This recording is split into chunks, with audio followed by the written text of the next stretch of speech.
Hello वालो, मैं हूँ फैक्ट भाई और ओम राउत के बुलाने पे आप पहुंचे theatre Hanuman ji. Please keep one seat for our Hanumanji. He will come to see Ramayan. पर फिल्म में हनुमान जी को जो डायलॉग दिए गए, उसके बाद डायलॉग लिखने वाले मनोज मुंतशिर को करणी सेना ने दे डाली धमकी। शहर भी तेरा, घर भी तेरा, सर भी तेरा और जूता रहेगा। वेल, श्री राम और सीता माँ की पवित्र कहानी हर हिंदुस्तानी के दिल में बसती है, तो आदि पुरुष ने इस कहानी के साथ ऐसा क्या किया कि लोग रिफंड तक मांग रहे हैं? क्या इसीलिए प्रभास ओम राउत पे भड़के? चलिए जानते हैं। Number 1, gen Z look. आदि पुरुष के रावण की हेयर स्टाइल किससे इंस्पायर्ड है पता है? विराट कोहली से। क्योंकि लोगों ने जब इस रावण को पहले वाले रावण से कंपेयर किया तो वो उसे काला जादू करने वाला बाबा कहने लगे, क्योंकि मूवी में रावण कभी काले कपड़े में दिखाई देता है तो कभी टी शर्ट में। लंकापति के शरीर पर 1 ग्राम तक सोना नहीं है और ना ही सोने का मुकुट। हाँ, मुकुट से याद आया, रावण के 10 सिर, ऊपर 5 नीचे 5। बस रावण ही नहीं, सीता माँ का लुक देखकर कईयों ने उनके कॉस्ट्यूम पर सवाल उठाए। ये हाल पद्मावत में भी हुआ था, पर ऑडियंस को मद्देनजर रख के मेकर्स ने उनके अंग को बीएफएक्स से कवर किया था। यही हाल बाकियों का भी है, जैसे श्री राम का शुभ्र अवतार, रावण के बेटे का रैपर लुक और प्लेनेट ऑफ एप्स की वानर सेना। बाकी लक्ष्मण को ना स्क्रीन टाइम मिला है और ना अपना खुद का कॉस्ट्यूम। लोग तो ये भी कह रहे हैं कि राम का कॉस्ट्यूम ही बीएफएक्स से लक्ष्मण के बॉडी पे कॉपी पेस्ट कर दिया है। नंबर 2, हिस्ट्री में डब्बा गोल। राम जी, देवी सीता और अपने अनुज लक्ष्मण के साथ मूवी के शुरुआती 5 मिनट में वनवास को निकल गए। 2 घंटे की इस कहानी में सीता और राम जी की घर वापसी भी नहीं है, यानी ना आरंभ है ना ही अंत। पर फिल्म में जो है वो इससे भी ज्यादा गलत है। गलती नंबर 1, सीता हरण के साक्षी जटायु थे, आदि पुरुष में राम जी हैं। गलती नंबर 2, देवी सीता का हरण पुष्पक विमान में हुआ था, आदि पुरुष में चमगादड़ विमान था। गलती नंबर 3, रावण की लंका सोने की थी, आदि पुरुष में सोने की लंका काली है। गलती नंबर 4, रावण एक ब्राह्मण था, आदि पुरुष में वो अपने हाथों से मांस खिला रहा है। गलती नंबर 5, हनुमान जी ने अशोक वाटिका में दोनों हाथों से देवी सीता को प्रणाम किया था, आदि पुरुष में ये है। गलती नंबर 6, देवी सीता ने चूड़ामणि निशानी के तौर पे दी थी, आदि पुरुष में निशानी कंगन है। और ये तो सिर्फ कुछ गलतियां हैं। आदि पुरुष की पूरी फिल्म में इसी तरह रामायण को तोड़ मरोड़ के पेश किया गया है, जिसमें ना तो मर्यादा पुरुषोत्तम राम की सहनशीलता का बखान है, न रावण के विद्वान होने का। देवी सीता और उनके बेटे समान देवर लक्ष्मण के बीच जो ममता का भाव था, उसे भी मेकर्स स्क्रीन पर दर्शाने में नाकामयाब ही रहे। नंबर 3, बिना अकल की नकल। असली हीरो, सनातन के जो हीरोज है, सनातन के नायक हैं, वो हम बच्चों को दे पाए? बोल ये रहे पर शब्द इनके हैं, यानी आदि पुरुष रामानंद सागर की रामायण या रामायण के जापानीज वर्जन से कंपटीशन कर ही नहीं रही थी ना। इनका कंपटीशन था मार्वल, डीसी, हैरी पॉटर और जीओटी। तभी तो हैरी पॉटर के इस दम पिशाच के मुकाबले आदि पुरुष ने दिखाया ये। प्लेनेट ऑफ एप्स के मुकाबले में आप ये देखोगे, गेम ऑफ थ्रोन्स के ड्रैगन की सवारी आदि पुरुष में चमगादड़ में बदल गई। और एवेंजर असेंबल का ये सीन कुछ इस तरह से आदि पुरुष में इस्तेमाल हुआ। पर यहीं आदि पुरुष और मार्वल कॉपी का सिलसिला खत्म नहीं होता।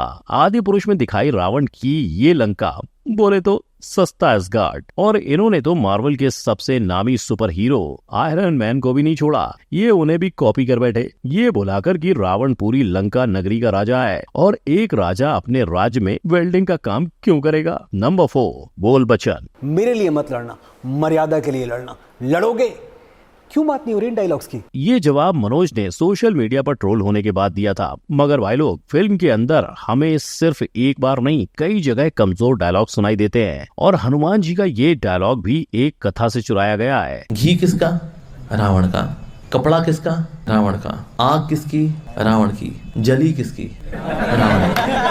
इन्हीं डायलॉग्स को लेकर आज कई जगह प्रोटेस्ट भी चल रहे हैं। यहाँ तक कि डायलॉग्स के ऊपर करणी सेना का ये कहना है कि अभिव्यक्ति की आजादी का फायदा उठाया जा रहा है। भाई, मैं जानता हूँ कि विचारों की अभिव्यक्ति की आजादी है, लेकिन ऐसी आजादी हम बर्दाश्त नहीं करेंगे। और शायद इन्हीं विवादों के बाद अब मनोज मानते हैं कि डायलॉग्स में फेरबदल करनी चाहिए। सब क्लियर होने के बाद अगले 2 से 3 दिनों में ये डायलॉग्स थिएटर में होंगे। लेकिन एक नजर अगर मनोज के पिछले किए गए कामों पर डालें तो हमें कई गाने और उनके रियलिटी शो के जज होने के अनुभव दिख जाएंगे। इनफैक्ट आदि पुरुष के सारे गानों के लिरिक्स भी मनोज द्वारा ही लिखे गए हैं, जिन्हें व्यूज तो भरपूर मिले, पर लोगों को अजय अतुल का दिया म्यूजिक थोड़ा कम पसंद पसंद आया। यानी उनके टाइटल ट्रैक को इतने सारे सिंगर्स से गवाने के बावजूद आदि पुरुष के गाने ऑडियंस के कानों तक नहीं पहुंच पाए। नंबर 5, सस्ता वीएफएक्स। इस मूवी के वीएफएक्स में 4 चांद लगाने वाले प्रसाद सुतार आदि पुरुष के भी वीएफएक्स आर्टिस्ट हैं। और जब आदि पुरुष का टीजर लॉन्च हुआ तो लोगों के रिएक्शन से बचने के लिए प्रसाद ने कहा कि इस प्रोजेक्ट में कंपनी का कोई हाथ नहीं है। फिर क्या, 6 महीने का पोस्टपोन और नया ट्रेलर लॉन्च, जिसे लोगों ने भर पेट वाहवाही दी। लेकिन लोगों की एक्साइटमेंट फिलहाल ट्रेलर तक ही बनी रही। लेकिन जब लोग मूवी देखने गए तो पता चला कि यहाँ कुछ उल्टा ही बना दिया गया है, जैसे रावण के 10 सिर और इंद्रजीत का शरीर। शायद इसीलिए फिल्म रिलीज के पहले प्रसाद ने साफ कह दिया था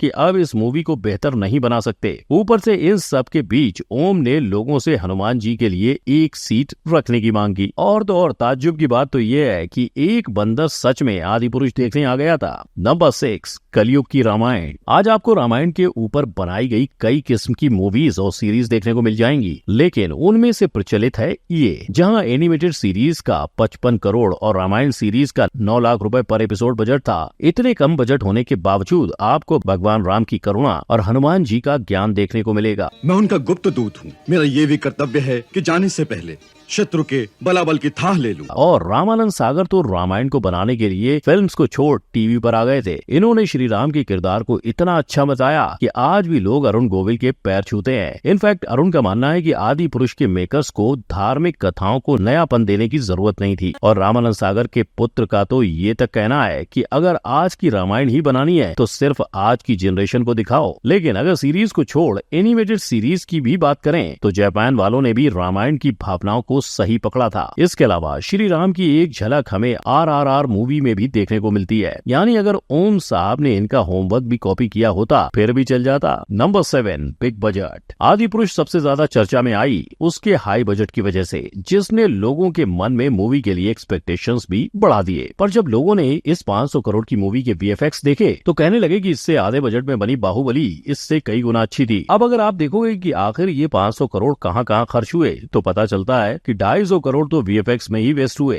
बचे पैसों में से 150 करोड़ प्रवास की फीस, 12 करोड़ सैफ की और 3 करोड़ कृति की। पर अब असली सवाल ये उठता है कि इस बजट की रिकवरी होगी कैसे। तो रिकवरी एनालिसिस के जरिए ये सामने आता है कि अब तक 432 करोड़ तो वसूल हो ही गए हैं और बाकी के बॉक्स ऑफिस कलेक्शन से हो जाएंगे। नंबर 8, कहता है कॉमन मैन, आदि पुरुष करो बैन। छत्तीसगढ़ में हुआ आदि पुरुष पे नेशनल बैन लगाने के लिए विरोध। अयोध्या के संतों ने मांगा आदि पुरुष पर बैन। पोखरा नेपाल में आदि पुरुष हुआ बैन। आज आप हर न्यूज चैनल, हर न्यूज़पेपर उठाकर देखोगे तो आपको यही सुर्खियां नजर आएंगी। और आदि पुरुष की ये परेशानियां घटने वाली नहीं, आगे चलकर बढ़ने वाली है, क्योंकि पॉलिटिशियंस भी इस पर टेम्परेरी बैन लगाने की मांग कर रहे हैं। खुद हिंदू सेना ने इस फिल्म के खिलाफ एक PIL दर्ज कराई है और सोशल मीडिया पे वहाँ लोग #रिफंड आदि पुरुष को ट्रेंड करने लगे और अपनी टिकट के पैसे वापस पाने की मांग कर रहे हैं। मूवी क्रिटिक्स की बात करें तो ये फिल्म देखकर सबने अपना सर पकड़ लिया है। जाने माने मूवी क्रिटिक तरन आदर्श तो इस फिल्म से ऐसे हताश और निराश हुए कि उन्होंने फिल्म को सिर्फ और सिर्फ 1.5 स्टार दिया। उनके मुताबिक ड्रीम कास्ट और बड़ा बजट होकर भी ओम राउत ने कुछ अच्छा नहीं किया और पब्लिक तो समझ ही नहीं पा रही है कि करना क्या है। कई लोग फिल्म देखकर ऐसे दुखी हुए हैं कि बोलने को तैयार नहीं है, तो कई लोग मूवी को बुरा भला कहते नहीं थक रहे हैं। मैं बोल रहा हूँ, मैं दिल से बद्दुआ दे रहा हूँ कि आप रामायण के साथ ऐसा सब कर रहे हो और हमारे सेंटिमेंट क्या खेल रहे हो ना, डूबे आपकी फिल्म। और इसकी ठोस वजह है, लोगों का कहना है कि जो संस्कार, जो जज्बात लोगों के रामानंद सागर की रामायण देखकर थे, क्या वो ये देखकर होंगे? और ये देखकर बच्चे क्या सीखेंगे? क्योंकि जिस तरह से इन्होंने स्टोरी को तोड़ा मरोड़ा है वो हमारे ग्रंथों का मजाक है। अब देखना ये होगा कि इस फिल्म के डायलॉग्स में क्या फेरबदल की जाती है और क्या ये होने के बाद आप इस फिल्म को देखने जाएंगे। अपना जवाब फैक्ट बाई को कमेंट में दें। अगर आपको हमारे असली इतिहास को जानना है तो आई बटन पर क्लिक करें और देखें कि 1000 साल पहले भारत कैसा था। वीडियो पसंद आया हो तो लाइक, शेयर और चैनल को सब्सक्राइब करें। जय हिंद।